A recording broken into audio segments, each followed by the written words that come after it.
Today's podcast is brought to you by SeatGeek. Get $20 off your first order when you use my code NASH.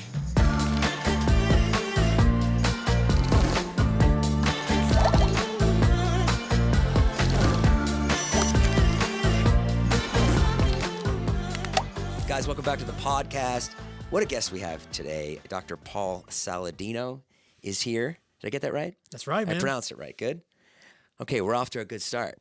I got the name right. 1 for 1. Let's go. You're somebody that I'm so excited you're here because you're somebody I've watched for years on TikTok and just been like, dude, what is this guy up to?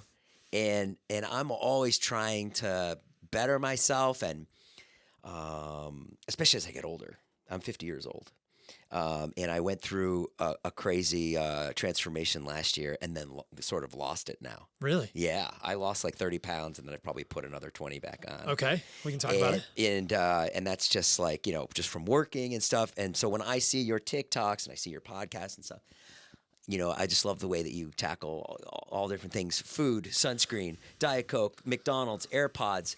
And let's just get into it today. Let's go deep. I want to come out of here going, I want something more from this podcast. All right. I don't want to just find out about you. I want to be selfish this podcast. What do you think of that? I got you. I want to come out of here like, damn, like I'm invigorated. I'm going to change my life. Yeah. Okay? I got you. So that's why you're here. We're going to do it. Okay, great. And of course, we're going to promote your beef jerky and everything that you do, and just you're a monster on TikTok, on Twitter, TikTok, Instagram. I see you on all the channels, right? And you have a podcast. Yep, I've got a podcast. Yeah. How did you get started in all this?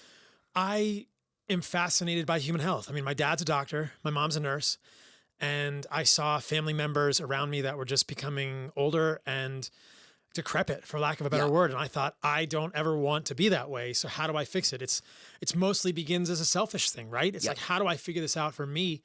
Because I don't want to have this happen to me. I was joking with a friend of mine. I'm actually in Los Angeles right now filming a documentary. Mm-hmm. So I'm making a documentary about human health and improving food quality and how powerful that is for human health. That's a little bit of ways because we kind of just started filming. But my buddy asked me in this documentary, like, why did you become a doctor, Paul? And I thought the most pithy but really true answer is that I became a doctor because I hate taking my car to the mechanic. I hate the feeling that I get when I give my car, something that's central to me living my life in most places in the world, moving around in the world. Not everyone, but most of us rely on our cars. Giving it to someone, I don't know what the heck they're doing. Mm-hmm. I don't know how to fix it myself. And I'm sort of just kind of at a loss. They come back and say, oh, it's the carburetor. It's the intake valve. It's your brakes. It's your transmission. I don't know. It's your windshield wiper fluid. I don't know. Right. I don't know how to fix any of that stuff. I hate that feeling. And I thought, I never want that feeling with my body.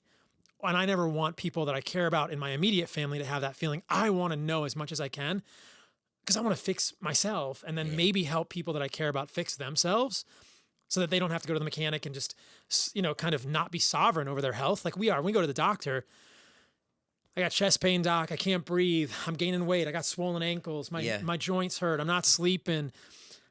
The doctor is completely in charge. You have no idea what to do. Yes. It's really hard. So I never wanted that. And that's probably been my fascination. Obsession might be a better word.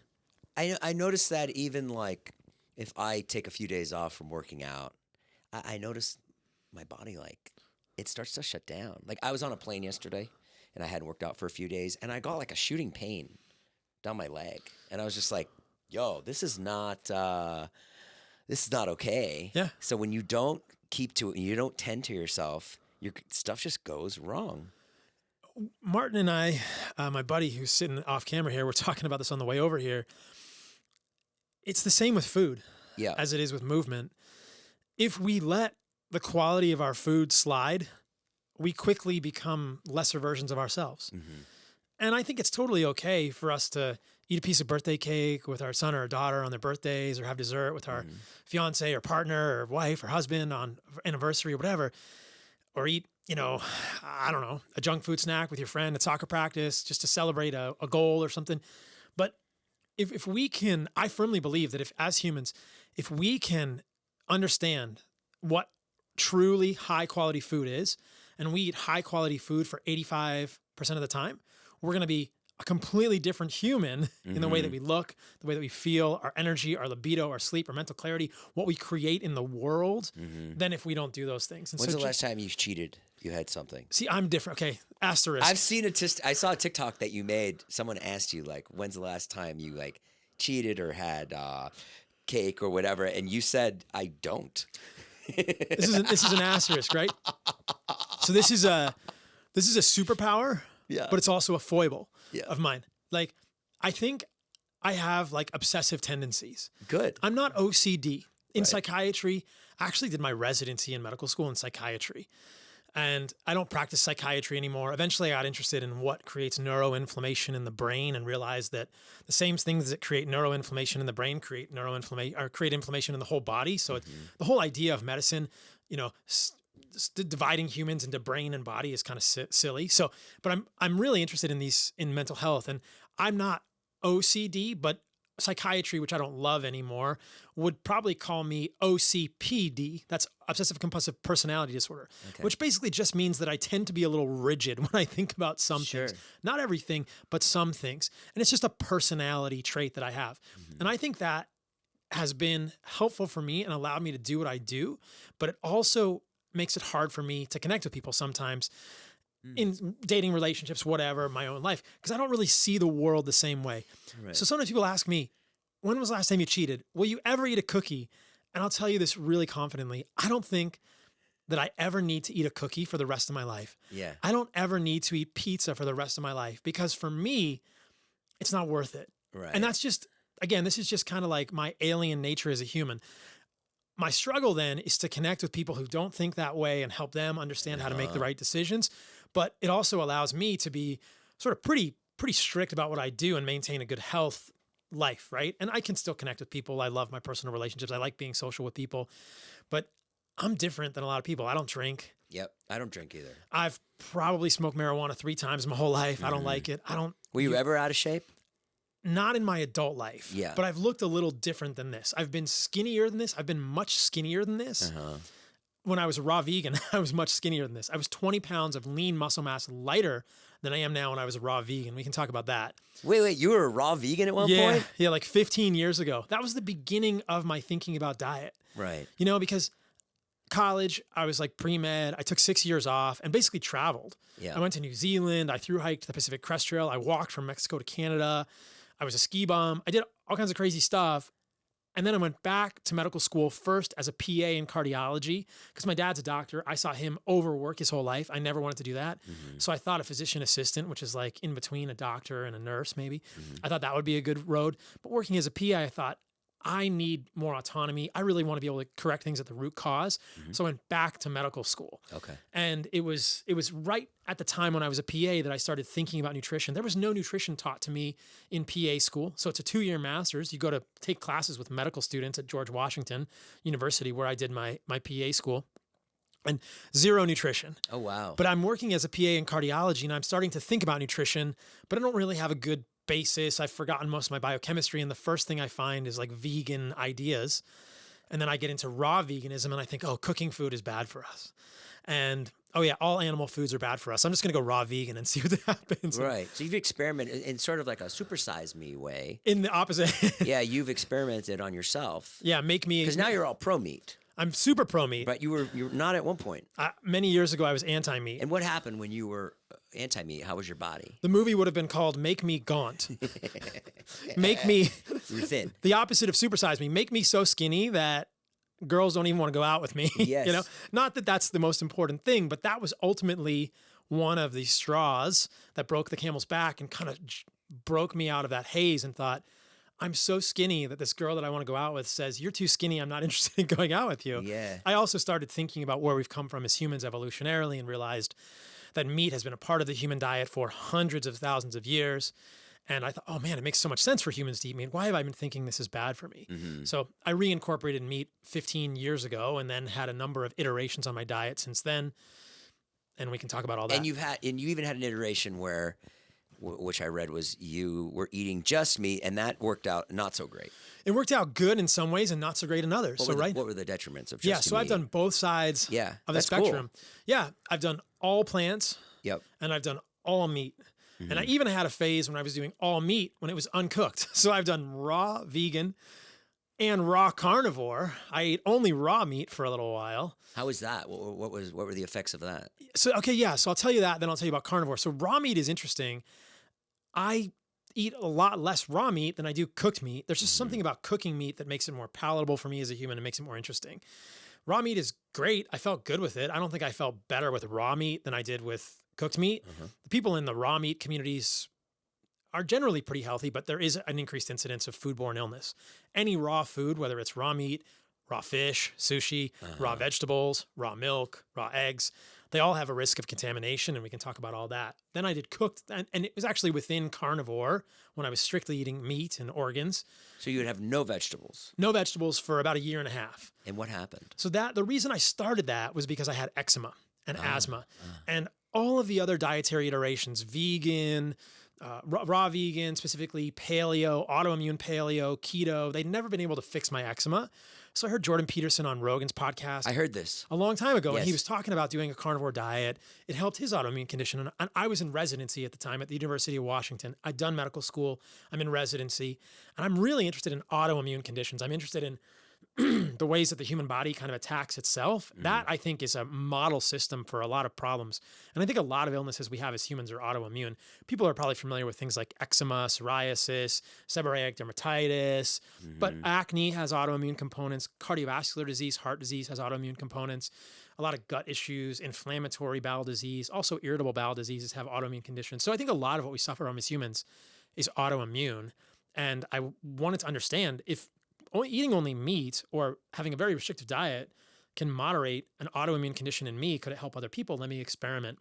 So doing strict carnivore improved the eczema. It completely resolved it. I don't have eczema or asthma. They're part of an atopic condition together. But after a year and a half of eating only meat, and I was eating liver and heart and animal fat and salt, I started to have problems with like electrolyte balance. And then I had to kind of re-examine human physiology and how we manage electrolytes, sodium, potassium, chloride, calcium, magnesium. These are all resorbed at the level of the kidney when we have insulin in the human body. And there's protein creates a little bit of insulin, but mostly carbohydrates are the insulinogenic substances that we eat. And so adding carbohydrates back to my carnivore diet helped immensely with the electrolyte imbalance. I was getting muscle cramps. I had heart palpitations when I was sleeping. I was always a little cold. What kind of carbohydrates did you add back in? So this was very intentional that I was thinking, the thing about carnivores, it made me think about plants differently. You've got this wall of green this leaves is probably giving you PTSD. You hate plants. I'm good. I've seen that you do not like plants. We're good. There's hopefully there's an animal hiding in this jungle back here somewhere too. But what I learned from you is that plants have something in them, so you don't eat them, right? They've developed over years different chemicals and things defense chemicals. Yeah. So this is obviously you've got some faux plants here. I'll put the word out. This is not a real living wall. Not real. You're safe, Paul. You are safe here. But the equivalent of these plant leaves in nature, right outside your door here, would contain defense chemicals. Yeah. And different plants contain different defense chemicals, and we know that these defense chemicals are evolved by plants in their arms race with animals and insects and other multicellular organisms that diverged from the plant kingdom about 400 million years ago. Right. So we're talking like before dinosaurs, right? Like plants and animals diverge, and plants say, oh, I'm in the ground. I can't move anywhere. I got to have some defense chemicals, or these people are just not people, obviously, I misspoke. These animals and insects and other things that are moving around on the ground are going to eat me without any regard. Yeah. So plants and animals have had this kind of love-hate relationship for millions and millions and millions of years. And so where we end up today is Homo sapiens has been around for 350, 400,000 years. Pre-hominid humanoids have been around for 2 million years. The main theories in anthropology and evolution are that we diverged from chimpanzees and bonobos maybe 4.5 million years ago, maybe in the East African Rift Valley. And so we've been evolving as humans, and an interesting thing happened in our evolution as humans about 1.8 million years ago, and it's that our brains start getting much bigger. And nobody really knows why this happened, but it was pre-Homo sapien evolution, but probably the spark in terms of what led us to be human. But I think one of the most compelling things that we see in the fossil record is that 1.8 million years ago is right about the time we started hunting. You can see stone tools, cut marks on bones, mass graves of animals saying, and the quote, pre-humans at this time were Homo habilis, Homo erectus, Homo heidelbergensis, and mass graves of animals. So it's pretty clear humans started hunting around 1.8 million years ago. Stone tools, bifacial tools, Acheulean tools, these kind of things. And our brains started getting bigger 1.8 million years ago. So correlational, we don't really know what happened. Could have been aliens, who knows? But fascinating things happen there. And we've had this kind of interesting relationship with plants the whole time. You know, our primate ancestors, if you look at our primate ancestors, chimps and bonobos, mostly frugivorous, mostly fruitarian, but they will eat other animals. What's a bonobo? A bonobo is like one of these monkeys, right? Well, I should be careful with this. I don't know if a bonobo is a monkey. A bonobo might be different lineage than a monkey. It's a primate. Got it. So chimps and bonobos are very closely related. Got it. Have you seen this documentary, Chimp Empire? I've heard about it. Yeah. So this guy did this. And one of the things they left out of Chimp Empire was how often the chimpanzees will kill and eat monkeys. Yeah. So chimps are actually pretty often going to eat other animals. They will eat a significant amount of meat.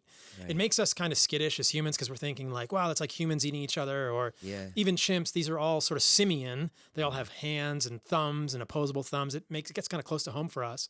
But it's true that we are from a lineage of primates that ate a lot of fruit, ate honey, and ate meat more often than we like to admit. Right. And my hypothesis, what I believe, if you look at the fossil record in anthropology, is that as we became more and more human, we ate more and more meat.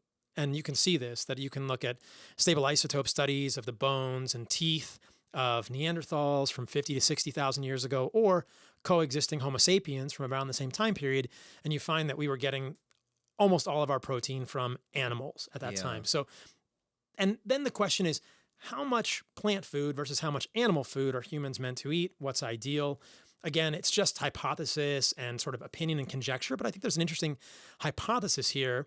This is where I started thinking with the carnivore diet that like maybe plants' leaves are not the best thing we should eat. Because if you ask most doctors who are supposed to be at the top of the medical hierarchy and know what's good for us, or you ask nutritionists or dietitians, they'll tell you plants and plant leaves are the best thing you can eat. And I would suggest that that's completely wrong. That's kind of the bottom of the pyramid. I think if we collect all of the non-processed foods, I think mostly everyone agrees that ultra-processed food, garbage. Right. Get it out. Anyone listening to this, you get rid of ultra-processed food, anything that comes in a bag or a box or a container with a label on it. I mean, generally speaking, ultra-processed food, with additives, that's a problem for humans. But unprocessed or minimally processed animal and plant foods, much better for humans. But if we're looking at those foods and you have a table with vegetables, you've got some leaves on it, you've got some nuts, you've got some seeds, you've got some roots, you've got some fruit, and you've got some meat. I think that if you gave that table to our hunter-gatherer ancestors or a currently living hunter-gatherer today, like the Hadza of Tanzania or the Khoisan of Botswana and Namibia, they would clearly have a preference for a few of those foods. And if you ask them, and studies have been done with this, Frank Marlowe is a researcher who looked at the Hadza in Tanzania. He basically asked them, what are your favorite foods? Both men and women said honey was their favorite food, and then men said meat was their second favorite food.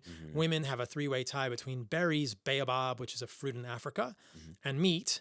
And both men and women have tubers as their least favorite food. Leafy greens don't even make it in the top 5. Right. Salad doesn't even make it in the top 5 of our ancestors. Right. And this was kind of what I was thinking with the carnivore diet. Like, okay, maybe these plant defense chemicals, maybe I'm uniquely sensitive, or there are some people who are more sensitive than others to plant defense chemicals, which tend to be concentrated in the vegetable parts of plants, which are the non-fruit parts of plants. So you have leaves, stems. We don't need a lot of stems, but like celery is a stem. Like a romaine. Well, romaine is a leaf, generally. Right. Yeah, okay. But like celery is a stem. And then roots, which are like potatoes or sweet potatoes. And then the seeds. Seeds are the seeds, nuts, grains, and beans. Those are all seeds. So contrast those plant foods with the fruit, which is the part that plants often make colorful when it's ripe and make sweet. Plants are kind of telling you, eat this. Don't eat the rest of me so much, please. But I want to put a caveat here that a lot of people can eat vegetables and be super healthy. Yep. What's interesting for me is that there are some people who feel better without them. And that's really been something that I've been talking about. It's a controversial part of what I talk about because most people believe vegetables are the best thing in the world. But I think that if there's two things, some of the most important things that I feel compelled to talk about with my platform and the information I'm putting out are, number one, don't fear meat. It's gotten a bad rap. It's super beneficial for humans. We can talk more about that. And vegetables aren't great for everyone. If you can eat vegetables and thrive, great, do it. Yeah. But a lot of people who have autoimmune diseases like me or persistent fatigue or joint pain or anything, if they limit the vegetables or cut them out as an experiment, a lot of people feel better. That's interesting to me. So for my story, going back long circle here, carnivore didn't work for me because of the ketogenic component. I needed to have carbohydrates in my diet, and I added back in fruit. So that's your carbohydrate, not brown rice. Fruit and honey, yeah, not brown rice. And we can talk about why, specifically why I'm not a fan of brown rice. Why? Brown rice has a lot of heavy metals because of the hull. You can get less heavy metals in white rice. It still has more heavy metals than a lot of other foods. So you think white rice would be better for me than brown rice? Absolutely. Really? If you're doing better than, yes, white rice much better than for What do you you than make brown of rice. like a gluten-free pasta? It's probably better than a gluten-containing pasta, depending on where the wheat is from. I read that you only eat at 10:30 and 4:30. That's not true. No, that's not true. No. Lies. Okay, so tell me, like, what'd you eat today? So You woke up. it's a little different here because I'm in Los Angeles traveling. This is the hard part. You're traveling. Yeah. So you Versus can't really do versus Costa Rica surfing, but my diet is very similar. It's just the timing might be a little different. Right. You bring food with you when you travel? Oh, absolutely. Yeah. I mean, I'm okay buying food at Lazy Acres we talked about or Sprouts or whatever when I'm in Los Angeles. So when you leave Costa Rica to come work in LA, you bring food with you on the plane. On the plane, absolutely. What do you bring? You bring a cooler with bison in it? No, I don't even worry about it getting warm. Okay. People are going to worry from food safety perspective, but my gut flora can handle it just fine. I never get sick from that. Okay. But so the last time I brought coconuts. Okay. So you can bring coconuts on the plane because I'm just very strict about water. Right. I don't drink tap water. Yep. I don't want to drink water from the plastic bottle. Plastic bottle at the airport. Who knows? It's been sitting. How long it's been sitting? I bring coconuts. You bring coconuts. You can bring coconuts on any flight, anywhere in the world. And coconuts are the ultimate hack. So I either bring coconuts. So you go through security with a bunch of coconuts. Yeah, almost all the time. It's a little bit harder to get the coconuts. How many coconuts did you bring on through security? I probably got 10. 10 coconuts. Yeah, I shared them with Martin on the plane, and then I did some. And how do you crack them on the plane? Oh, I have a metal straw, and if you've ever seen a coconut, like a young coconut, there's 3 little eyes on top, and one of them is soft, and you can just push it right in there. You can just push the straw right in there, yeah. Or I could bring like a stone because the other side of the coconut, you can take a stone and crack with a stone and then just drink it like out of a cup. But that's more like Costa Rica style coconut. So, but there's other ways to do this. You can either bring fruit that is like very liquidy, like an orange, to stay hydrated. Or, I mean, it's not the end of the world if you have a stainless steel water bottle and you fill it up with the water, the water in the water fountain so at the you're airport. at the hotel. What did you eat today? Oh, I don't stay at hotels. Airbnbs. I mean, Airbnbs. They're hit and miss because I have to have a stove. Oh, because you're right. Okay. I got to cook for myself. Okay. So you land in LA. Tell me exactly what you do. Your first thing you do is go to the grocery store? Absolutely. Okay. First thing you go to Sprouts or Lazy Acres. Yeah, Sprouts or Lazy Acres. You get everything, and so then you wake up this morning. Did you work out this morning? I didn't work out yet today. Okay, but you are going to. Probably today, yes. It's okay. So what did you eat this morning? What did you eat today? First thing I had when I woke up this morning was fresh squeezed orange juice. Great. I travel with a $10 orange juicer, like a hand juicer from Amazon. It's the best $10 I've ever spent. And I got the oranges. I was actually out in an orange grove in Riverside. I picked some organic oranges and I juiced those, or I'll get organic oranges at a grocery store. And I'll have the juice of probably 6 or 7 oranges this morning. And then I had some raw milk, raw kefir, and honey. And then a little later. Kefir, is that like milk? It's fermented milk. Yeah. So I've actually been to the farm here in California that makes the raw milk that I get when I'm in LA. It's called Raw Farm. It's cool. They're they're over by Fresno. And they have I think they have like 1,000 cows. They're the biggest producer of raw milk, I think, traditionally, or like accepted raw milk in the world, I think. It's pretty incredible. And I've seen the place they make the kefir. They basically have a huge, it might be 600-gallon vat of milk. They keep it at 78 degrees for 24 hours. And they put in the kefir cultures, which I think is 24 different strains of bacteria. What does the kefir do for you? It's just protein. It's just same as milk. It's just like raw milk. It's just a different texture, and it's basically had some organisms in it. So it's in some ways a probiotic, like a natural probiotic. It's like a yogurt, but I like it more than yogurt. And I'll have kefir and milk and honey, and then I make burgers. So later in the morning, I made burgers, and I had grass-fed beef burger. What time did you get up? I got up this morning about 6:30, which is later than I get up when I'm in Costa Rica. Okay. Usually in Costa Rica, I'm up at about 5:30. What time do you go to bed? Like 8 o'clock. Yeah, for real. Not You here. go to bed at 8 o'clock? Not here, but in Costa Rica, yes. And so what do you do if someone says, Paul, I work for a big company and I love what you do. I want to take you to Mastro's and I want to do business with you.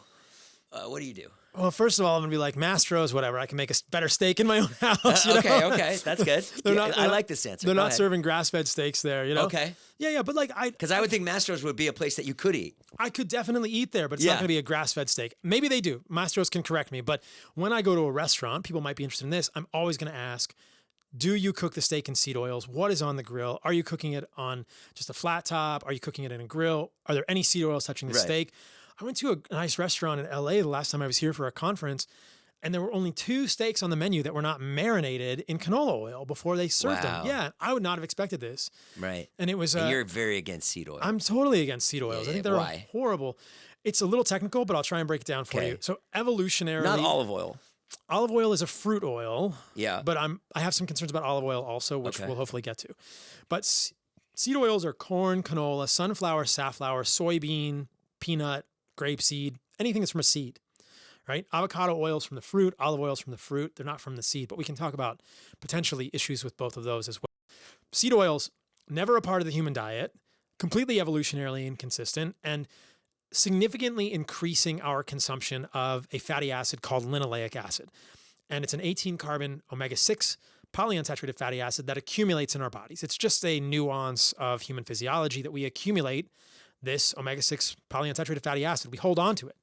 And just like any fat-soluble, quote, nutrient, I believe we can get toxic in it. And historically, we would never have eaten the amounts of linoleic acid that we're eating now. The average American consumes between 4 and 7 tablespoons of seed oils a day from corn, canola, sunflower, safflower, soybean, etc. From Chipotle, from your salad dressing, from your tortilla chips, whatever. And to get 5 to 7 tablespoons of corn oil, you have any guesses how many ears of corn you'd have to eat? 100. 65 to 75. Wow. We would never have gotten that. Right. 5 tablespoons of soybean oil, over 2.5 pounds of soybeans. Got it. 5 tablespoons of sunflower oil, 2 to 3 pounds of sunflower seeds. Okay. You know, so it's just crazy, right? When you think about this, canola isn't even a seed. It's a rapeseed that they use to make canola. What?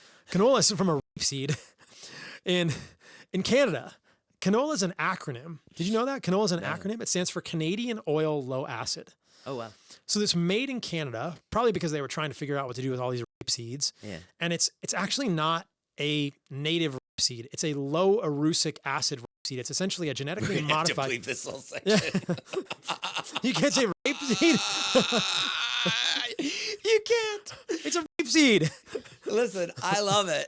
I know what you're saying. Go ahead. Low erucic acid. YouTube has like weird words. Okay, but it's... How do you spell it? Yeah. Oh, you spell it the same way. Yeah, R-A-P-E-S-E-E-D. Is it one word? Yes, it's one word. It's not Gotcha. 2 words. You didn't do anything wrong. I just think it's funny. Go Yeah, ahead. so what you're getting in canola oil is a low erucic Get acid. it up, bitch. What you're getting in canola oil is low erucic acid, this kind of seed. Yeah. Right? The bleep seed. And bleep seed. they have to take the erucic acid out of the seed because erucic acid, which is a monounsaturated fat, is associated with heart lesions. And it's actually illegal. You can't give it to humans. You can't sell regular bleep seed oil, seed oil in the United States. You can't sell it. You also can't sell mustard seed oil in the United States legally to humans because it has too much of this erucic acid. So when you're eating canola oil, you're eating a genetically modified seed called a low erucic acid rapeseed, and it's like this weird thing, and it's super highly processed. Have you ever seen a seed oil plant? It looks like an oil refinery. It is an oil refinery. Yeah. But instead of refining crude oil, they're taking seeds, whether it's corn, canola, sunflower, safflower seeds, or soybeans, or rape seeds, low erucic acid rape seeds, and they're squeezing them and pressing them and extracting them with hexane, which is contaminated with benzene. So every seed oil has traces of benzene, which is a carcinogen. And I'm pointing to this, but there's nothing up there. But so benzene is a carcinogen. When I was in college, I majored in chemistry, and benzene is a known carcinogen. You do not want to mess with benzene. I had professors that got cancer and everybody was like, oh, too many organic solvents like benzene. Benzene is horrible for humans. It's not healthy. It's not benign, and it's in seed oils in small amounts, but significant amounts, parts per million amounts of benzene are in seed oils. So like when I go to the movies, the popcorn, is that made with seed oil? Oh yeah, that's pure seed oils in popcorn butter. Yeah. It's not even, there's no butter in it. It's pure seed oils. There's no butter on popcorn? Mm-mm. They don't put butter on. That's movie popcorn butter. Oh, that's like fake butter. It's completely fake butter. Probably one of the worst things for you. It's probably one of the worst things. It's like the epitome of the badness, man. So that's seed oils, right? And seed oils are horrible. I like what scares you. Seed oil is horrible for like humans. Nightmares. They're like Not popcorn butter. Don't make me eat it. Pack of Skittles. No. Skittles are bad for other reasons, all the dyes. But yeah. So, yeah, we were just learning about that. California's actually getting rid of Skittles. They're going to make them, in 5 years, they're going to have to make Skittles completely different. Oh, wow. Yeah. There's a number of dyes. So food dyes, whether it's yellow or red or blue, have been associated with all sorts of problems in humans. And there's potential kids with behavioral issues. There's other problems in animal studies. There's problems. So like food dyes, also problematic. So you already had a burger today. You had a bison burger. Oh, I had a grass-fed beef burger and I had some heart in a burger. So I had a heart burger and a beef burger. What does heart taste like? Heart is a little bit organy, but not much. It's mild. I could give you a heart burger and you'd think it tastes a little different, but it's not that much different. I would think that, you push organs and you push liver, which is, I guess, is an organ, and heart and stuff. And I think initially people, when I hear that, I'm like, what's that gonna taste like? Right. Or even same thing with deer. Even I've never really had deer. What does that taste like? Or what does bison taste like? I'm an organ pusher. Yeah, that's a fair characterization. Well, no, I mean I'm sure there's a ton of benefits to it, but I think getting it down someone's throat or getting me to go to the market and buy liver and cook it. My dad used to eat liver, and I would just be like, "Yo." If you didn't grow up eating it, yeah, it's hard. Yeah. I started eating liver again. You spice it?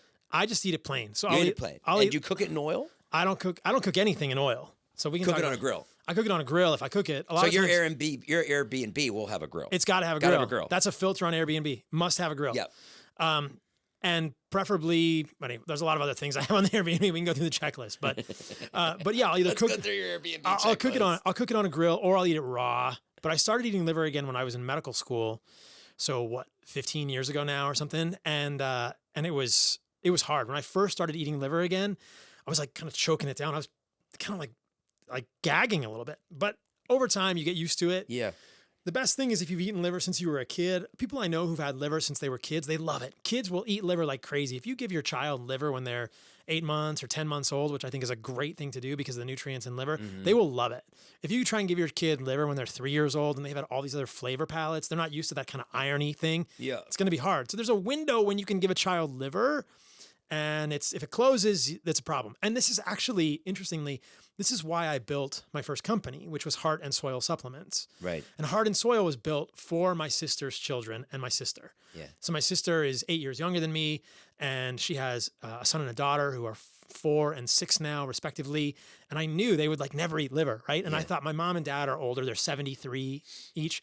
They're not going to eat liver. But what we can do is take grass-fed, grass-finished organs from New Zealand, put them in a freeze dryer so you can take the water out of them at less than 32 degrees Fahrenheit, so below freezing temperature, and you can put it in a capsule, and this is a great way to get organs. I think getting them fresh is 100% the best, but if you can't do that, that was why I built my first company, to fill that need for people. So I'm pretty proud of that too. Is that still out there? Oh, yeah. Yeah. Let's try your jerky. Yeah. Where did mine go? There you go, bro. All right, here we go. You just came out with this. That's pretty new, right? That just launched a week ago. We sold out on the first day. We got it back in stock yesterday. We sold out again. But Lineage Classic Meat Sticks made with beef, liver, and heart. Yeah. Now, I love jerky. So you're going to like this, I think, but we'll see. I'll reserve judgment. Okay, first of all, great texture. I like the way it looks. It's got a beef collagen casing on it, which is good for you. It's great. Wow. Grass-fed, grass-finished beef, regeneratively raised. So I went to Australia. No sugar. How do you make jerky without sugar? I thought you need sugar for jerky. You don't need sugar for jerky. The reason they put sugar in jerky is to make it heavier. And then they can sell it for more money, or the cost per unit is less, right? And they get a higher margin on it. Oh, this is great. You want to try? It really goes down well. Mitch, you got to try this. Yeah. Do you like jerky, Mitch? I do. This is the best jerky I've ever eaten. Is it actually? Yeah. It just tastes so good. So I went to Australia to vet the sourcing of our organs and meat for this jerky. There's pictures and video of me at this farm on the Lineage provisions. So the name of this company is Lineage. And it's the most incredible farms I've ever seen in like the south part of Australia in Victoria by Melbourne. Yeah. It's green grass, the greenest grass I've ever seen, nuclear green, and the ocean. The cows are like on $1 million pieces of land overlooking the ocean. It's incredible. Like the Australian agriculture, Australian regenerative agriculture is 30 years ahead of the US. And there's great farms in the US. But really, the sourcing for this is really, really good. And I'm super proud of what we did here. So it's different. I'll tell you also this, and then we'll stop talking about jerky. What's that? What's your shelf for? So every one of those, we sell them in 3 packs, and it's like $60 for 3 of those on the website, which is lineageprovisions.com. And there's 64 grams of protein in 1 package. Yeah. Wow. So not cheap, but super high quality, right? Have you run into problems with your lifestyle? People saying that it's too expensive for me. Absolutely. Yeah. So what do you say to that? Well, I've done a lot of content about this. And every time I come to the US, I always do content of how to eat animal-based affordably. Yes, you can go to grocery store of your choice and spend $30 on 1 steak, right? Or you can go, if finances are an issue, don't let perfect be the enemy of good. You can go to Target. I mean, I was at Target the other day here in Los Angeles. You can get grass-fed beef at Target for $7 a pound. If $7 a pound for grass-fed beef is out of your budget, you can go to Walmart or Target and get regular meat. $7 a pound at Target? Yeah. Really? For grass-fed beef. Oh, wow. They sell grass-fed beef at Target. They do? Yeah, Is yeah. it frozen? Yeah, it might have been in the frozen section. I don't even know if it's frozen. It might have just been thawed. Yeah. Right. So you can get grass-fed beef at almost any grocery store now. Safeway, Walmart has grass-fed beef. But if that's too much and you can't afford $7 a pound for grass-fed beef, which I get, some people are in that place, you can get regular ground beef. Again, not the ideal ground beef, but still super nutritious for humans. Yeah. For $3.50 a pound at Costco or at Walmart or other places. You can get like 10 pounds of beef for $32 at Walmart. Quick break in the action to let you guys know today's podcast is brought to you by SeatGeek, the best ticketing app out there. Isn't that right, Naveen? That's right, Jason. SeatGeek, you are just incredible. What a great company. The best company out there, the best company for tickets. A couple weeks ago, I surprised Naveen on this podcast with tickets to Noah Khan, her favorite up-and-coming artist, for a show in June at the Hollywood Bowl, and you were absolutely floored, right? I cried. Yeah, the absolute best way to give a gift to somebody or surprise somebody or even just grab the tickets and say, hey, I got a bunch of tickets to a concert, and you can get them all from SeatGeek. You can get tickets for concerts, sporting events. Comedy shows, yeah. Oh. Yeah, you can go see Tony Hinchcliffe through SeatGeek. They really have it all. They have it all. And right now, guys, if you use my code Nash, you're going to get $20 off your first order. Make some dreams come true, and just be... I mean, like, I felt so good. Like, after I got you those tickets, I was like, damn, I'm the man. Everyone loves a guy with tickets. Is that okay to say? Everyone loves a guy with tickets. Everyone loves SeatGeek. Yeah. That's their new slogan. Use our code Nash. Yeah, our code Nash. Or everyone loves a woman with tickets. Oh yeah. If you wanna be a woman with the tickets, that's great. yeah, you can do that too. Yeah. Everyone loves a person with tickets. The point is, if you guys go and download the SeatGeek app right now, go to the link in the description. You're gonna get $20 off your first order. It's an incredible deal. The spring is here. So there's going to be a ton of outdoor concerts all over the country. And the great thing about SeatGeek is that on the app, they list the top 10 events in your city. So if you go download the app right now, you can see what's playing. You can see who's coming and plan and have a great spring, a great summer, and do it all with SeatGeek. And my thanks to Naveen SeatGeek. Oh. And SeatGeek for sponsoring this podcast. Right, Naveen? Yeah, we love you. Yeah, we love you, SeatGeek. Thank you. All right, back to the podcast. You've even gotten into sunblock. Yeah. Right? You're down on the sunblock. I saw you're in the store and you're like, none of this sunblock is good. It's hard, yeah. Right? So yeah, I mean, and you said make your own sunblock. You can mostly, but how do you make your own sunblock? So I made it in Costa Rica. What'd you use? I used tallow, coconut butter, beeswax, and zinc. 4 ingredients. Okay. And I don't have any with me because I'm tan from Costa Rica, and the sun in Los Angeles in February is fine for me. We know you're not perfect, Paul. I'm not no, perfect. you're not perfect. I'm not perfect. No, you don't have to be perfect. No, here. I'm good. I don't have any here with me, but you can make Maybe your own. you are. No, but you can make your own. I told you I'm a little obsessive, but so I'm that's good. striving. I'm always trying to be perfect, Good, but good. I don't make it there. But yeah, it's interesting. So you can make your own with Lineage. Well, with another company, Zinc is a liquid? zinc is a powder. A powder. Yeah, there's non-nano zinc oxide. Got it. And there's a few tallow-based sunscreens out there now that are essentially what I made in my house. And you can get those. Now, caveat, those sunscreens are going to make you look a little white unless you rub them in a lot. Yeah. So, but when I'm out surfing in Costa Rica, I don't care if my face is white. Yeah. I know that I'm out there. I don't put sunscreen anywhere else in my body because the rest of my body's really dark right now. I'm pretty tan. But I will still put it on my face because I'm 46 years old and I'm becoming vain in my old age. Yeah. And yeah, I mean, you look great. Come on. Thank you. Stop it. but I still I still know that What do you say to a guy who's 50 and is worried about his libido? Not me. What do you say? What is the best way to attack that? Like have like a strong libido? Start with sleep. Oh. And then the quality of your food. Uh-huh. So sleep, I mean, What's your take on oysters? they're great, and I'll tell you why. Yeah. Right, but let's talk about sleep real quick. Okay. So, sleep is so underrated. Yeah. You cannot make testosterone if you don't sleep enough. So when I was in residency, there's a lot of sleep deprivation. If you deprive yourself of sleep, your pituitary gland in your brain will not tell your testicles, those are your balls, for all the guys listening, technical terms, your pituitary gland won't tell your balls to make testosterone. Right. So you have to get a signal from here down to there to make testosterone. Same for the ladies. You get a signal from your brain to your ovaries to make estrogen and all these other hormones, progesterone, yeah, all these things. So you have signals that go from your brain to your sex organs. Right. And other places in the body make testosterone, but the main factory is in your testicles. And so you don't want to not sleep because you want the signal to go from your brain to your testicles. Equally important, you need to give your body nutrients that allow your body to make testosterone and make the hormones and make all these things that are important in these cascades. Zinc is a key component, but there are so many nutrients beyond zinc. So people think of oysters for sex drive because they're super high in zinc. Meat is also super high in zinc. A lot of the foods that are widely vilified are foods that are good for your testosterone. So saturated fat from animals has been associated with higher levels of testosterone in males. Butter, cheese, whole milk, raw milk, like all of these foods are associated with higher levels of testosterone in males, yet we're told they're bad for us, right? So there's definitely a war on food quality now. You're told to eat plant-based, and we can talk about soy as well because I think it's super interesting, and avoid the things that are probably bad for your testosterone. There are interventional studies in humans showing that seed oils lower testosterone and lower the androgen receptor. So you have to have testosterone binding to a receptor to do the things it's supposed to do.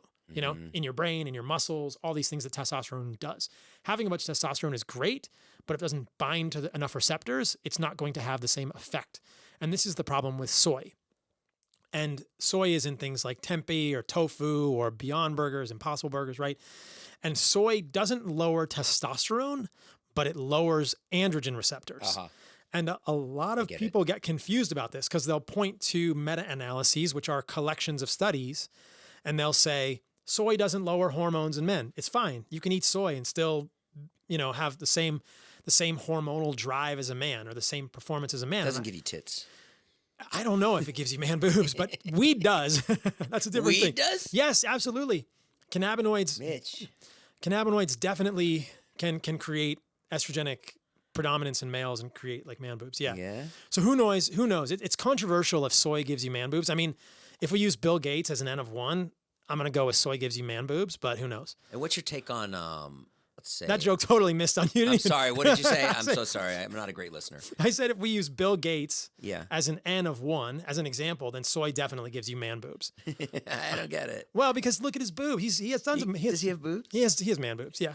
Bill Gates. Did you not know this? We're going to get a photo up here. Can we get a photo of Bill Gates' tits, please? Yes.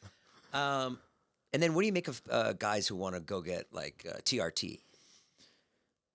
So if you go in, they check your levels and they go, oh, you're... I mean, come on. Like, it's me. It's me posting it, but yeah. Is that your post? It's my post on Facebook, yeah. Oh, man.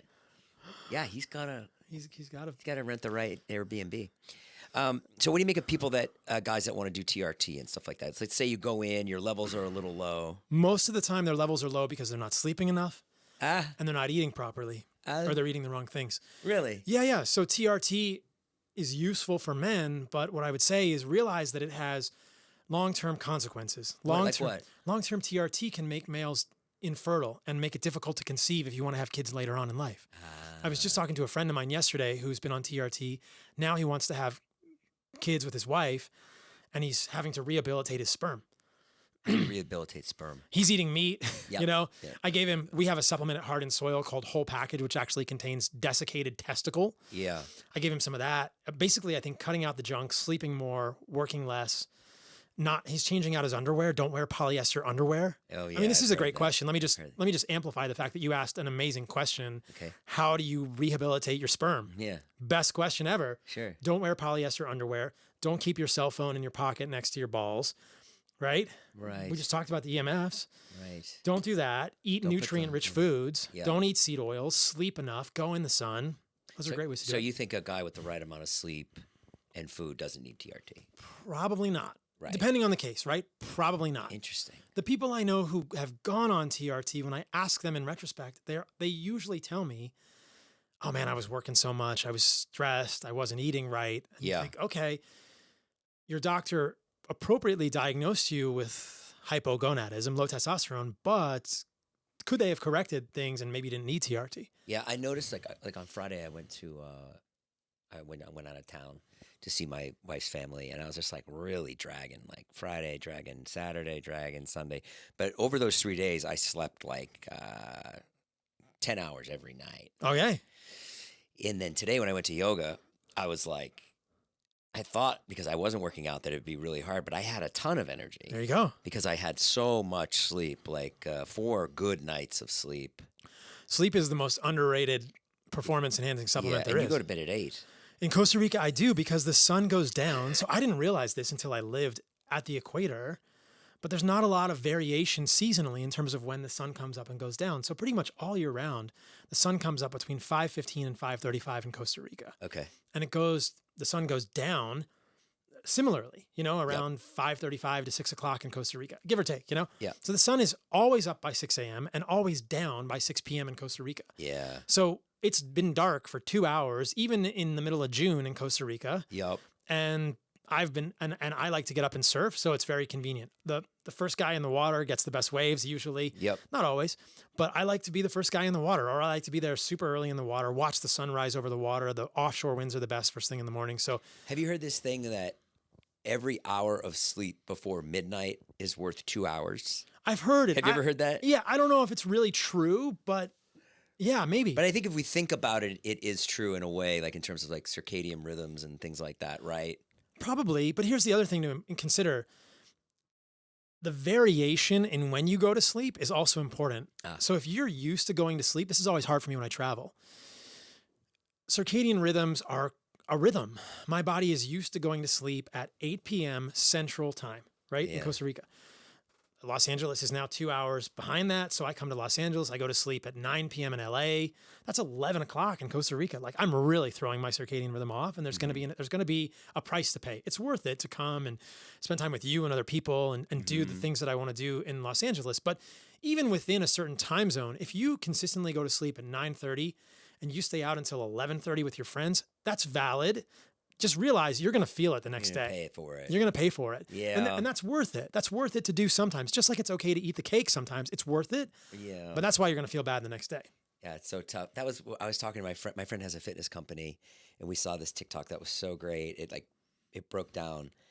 It's that idea of like your friend. So let's say I say, okay, I'm gonna be good. And Jason Nash, I'm gonna be good. I'm gonna start my workout regimen, and I'm not gonna have any sweets, and I can do it. I can go without sweets. Like I can do it. I know I can. And then you go to that party, and someone goes, "Well, it's cake," right? It comes out, and then somebody walks up to you with the cake, with the fork, and they go, "Here you go, like it's cake. It's Shannon's birthday, right?" And I go, "Oh no, I'm not having cake right now." I swear to God, you have to fight that off like 7 or 8 times. Then it's a thing. What do you mean you're not having cake? What why? You're not gonna, then they go like this. They go, this is what the TikTok was so great. They go, it's one bite. Just have one bite. And what they don't understand for me is that like that one bite is like heroin, right? That one bite is like, it gives me the taste for it. And now I'm like, Paul, I will eat the fridge. That's why I had to quit smoking weed. I had to reckon it with myself because I would smoke a little weed and I'd be like, oh, this is great. Like, chill me out. Awesome. I don't smoke a lot. But then I would eat the fridge. So then I was like, I can't do it anymore because I will eat until I'm sick. Satiety is king. What'd you say? Satiety. Satiety. Satiety is king. What's that? Satiety is the opposite of hunger. Okay. Being satiated, being sated, right? Yes. It's all about being hungry or not being hungry. Yes. Hunger is a feeling. Is it an emotion? I don't know. That humans don't fight, right? Like hunger is, we will not be hungry. And there are ways to lose weight where you're hungry and you're counting calories and you can do it for a short amount of time, but you're going to be hungry and that's miserable. Yeah. You eat a piece of cake, you get hungrier. Yes. You weren't even hungry when you ate the cake and you eat the cake and it makes you hungry. You weren't hungry before you smoked the weed. You smoke the weed, you get hungry. Humans for hundreds of thousands of years have been fighting off hunger. That's how we stayed alive. Yeah. But now ultra-processed foods, seed oil containing foods sabotage us because they make us hungrier. And that's the problem. Right. Calories in, calories out works. And if you eat foods that make you hungrier, you are going to be fat or you're going to suffer. Yeah. You just cannot win if you are eating foods that sabotage your satiety in your brain. Yeah. And I challenge you, and I think you understand where this goes, to eat only steak and fruit and vegetables and to gain weight. You can eat as much as you want. Right. As much, but you're not going to want to eat them anymore. Yeah. You're just like, off. I'm done. Yeah, I don't want to. It's not even pleasurable to eat the steak. The first bite of steak tastes great. The first bite of rice tastes okay. The first piece of fruit tastes great. At some point, your body just realizes, I'm done. And then you don't want to eat it. It's just unpleasant to eat the steak. I don't think it becomes unpleasant to eat junk food until you are literally in pain from your stomach. Yeah. Right? There's no brain break. It's just a physical, and I've experienced this in the past too. Before I started thinking about food, I remember I used to I don't know if it was Chipotle burritos or burritos from somewhere. I remember one time I ate so many of them that I was just in pain. Yeah. There's no off switch. Probably because the rice is cooked in seed oils or, the tortilla has something in it that's sabotaging my satiety. Yep. But this is the problem. If you're eating foods that don't have an off switch in your brain, you're in trouble. Oh, wow. You're in trouble. You really nailed it. Yeah. So That's awesome. it's just so hard. So it's just like, look. It's so much of it is psychology too. It's like, I was thinking about it like once, like why I will binge eat and stuff. And what I think it is like, you have these like stresses in your life but you can control eating an entire bag of M&Ms. It's like it's the one thing that you can control. And I wish more people, who talked about like diet and health and stuff like that, talked about the psychology that like goes through someone's brain. And I think that's a big part of it. Like, I don't know. Do you have any thoughts on that? I know you're a psychologist. Psychiatrist. Well, psychiatrist. Technically, I'm not. I don't like to say psychiatrist because people misunderstand that. I don't practice psychiatry anymore. Okay. I'm just a doctor. I did my residency in psychiatry. I've left the field far behind. Okay. I don't do that. But I'm interested in the mental side of things and neuroinflammation, like I said. But so my dad told me something once. My dad grew up with a mother who was very strict. And he said that he overate because it was the only thing that was fun. Yeah. He said we weren't allowed to have fun in my house, and the only fun I could have was food. So funny. And I think a lot of people feel that way today. I mean, look, if we look at society today, people are engaging less. We're divided on social media. We're having less sex. Yeah. Like I saw some crazy statistic. Speak for yourself. in general, right? Like if you look at millennials, I think like 30% of men and 20% of women had not had sex in a year. Right. So like I think that for a variety of reasons, like we're just divided as humans. Like, and this idea that like if you look at dating culture, it's hard for men, it's hard for women. Right. And food is always there. Food is like an orgasm in your mouth, man. Yeah. Food, it's similar, right? It's dopamine. Yeah. And it feels good. Yeah, it's dopamine. It's dopamine. It's not dopamine in the same way that you are with a human and human connection. I had some ice cream last night. Right. It was It's pretty good. Yeah. Pretty heavenly. So yeah, it's dopamine. And so it's accessible for anyone. Yep. And I'm not saying that we all need to be having sex so that we don't eat junk food, but it's kind of like, it's hard. I mean, these things are addictive. Pornography is addictive for people. Junk food is addictive for people. Yeah. Cigarettes are addictive for people.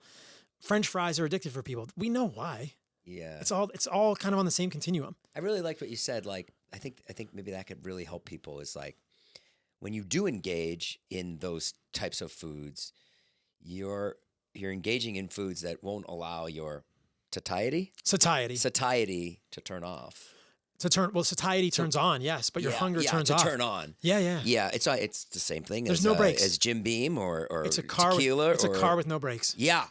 This is super fun. Yes. I'm driving right down Mulholland Drive with no brakes. This is great until you should until see there's me at 3 a.m. until there's a freaking dump truck coming around the corner. And I got a dump truck on myself right now. Yeah. From eating all that garbage.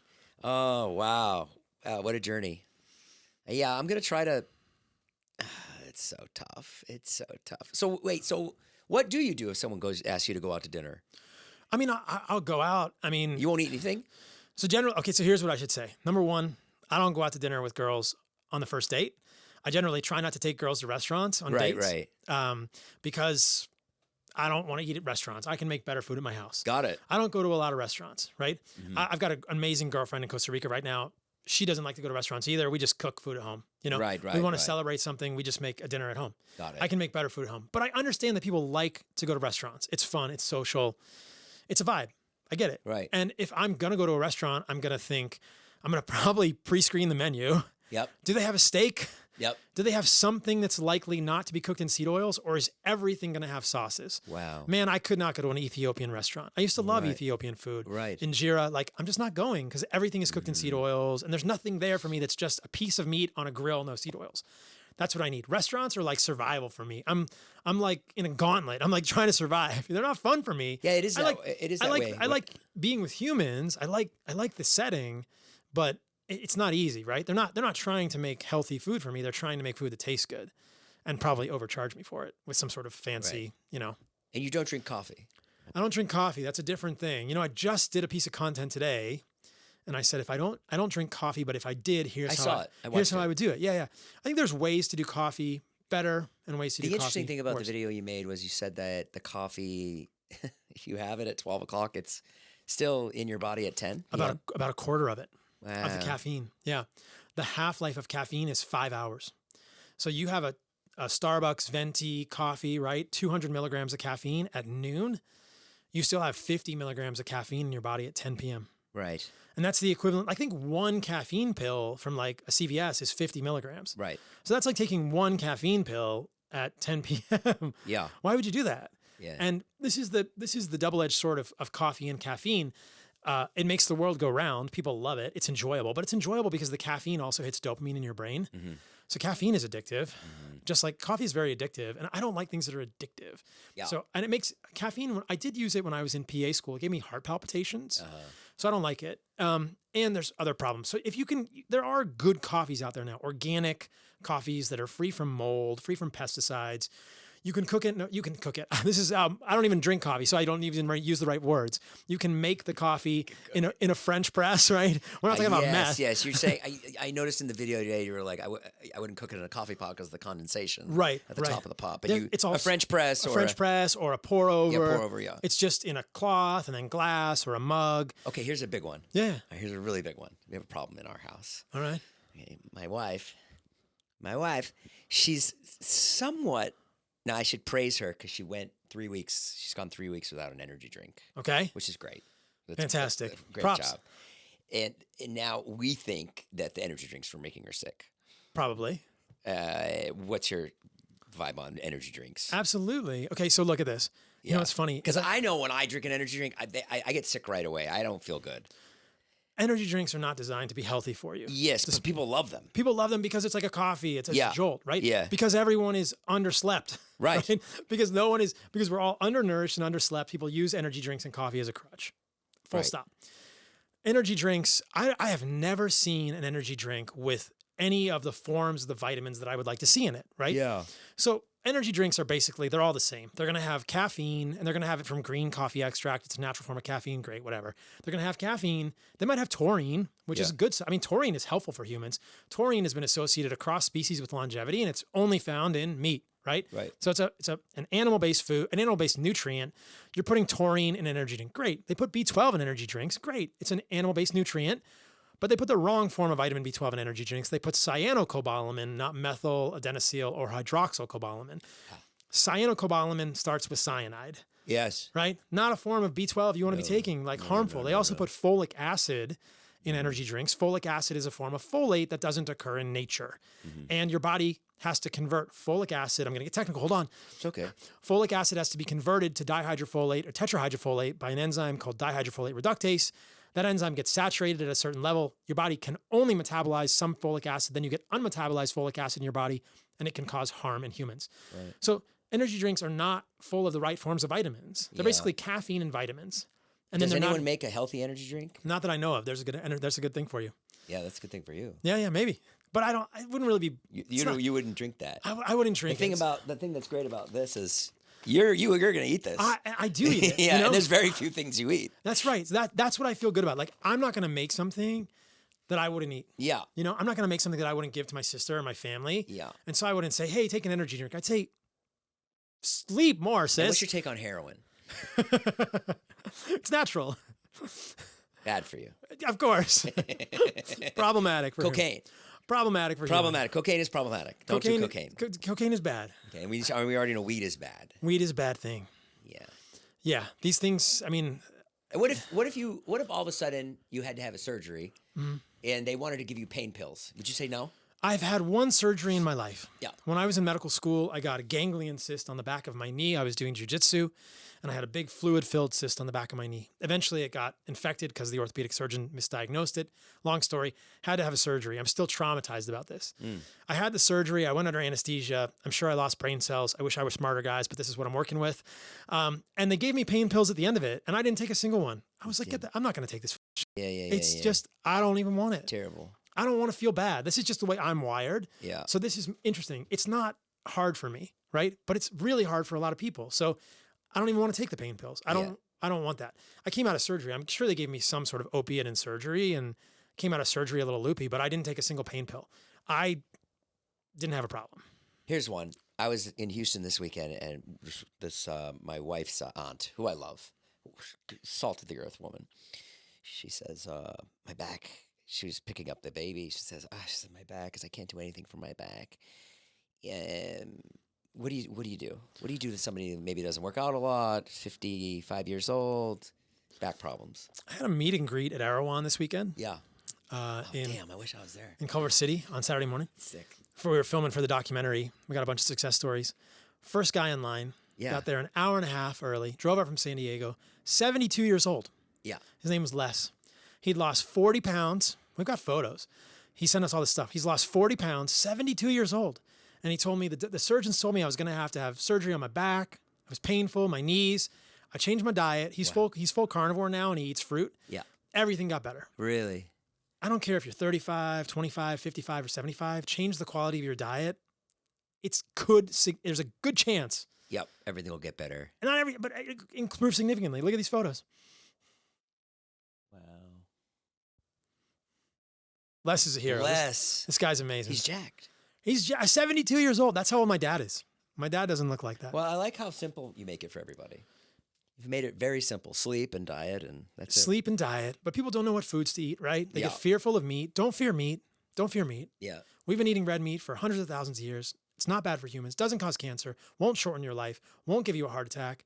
There's all these, granular things I talk about on my social media. People could go down all those rabbit holes if they're concerned. Yeah. Meat is good for you. Organs are good for you. Eat unprocessed food, minimally processed food. You could say the beef sticks are processed, whatever, but it's air dried. So these are air dried beef sticks in 78 degrees. Like they're really not processed. It's basically like fancy jerky in some ways. If you eat minimally processed or unprocessed animal foods and plant foods, you can even eat vegetables. Get rid of seed oils. We never had those as humans. You'll do better. You'll thrive. Wow. It's just unprocessed plant foods and animal food. All right, Paul. Thank you so much. Yeah, brother. Good luck, guys. Go try this. It's fantastic. If you like jerky, it's the best jerky I ever tasted, and it just tastes super, super clean. And I'm going to eat the whole thing. LineageProvisions.com. I got an extra one for you. Okay, great. Give me one. All right. Thanks, brother. Bye, Paul. Thank you. See you Bye, guys. guys. Take care.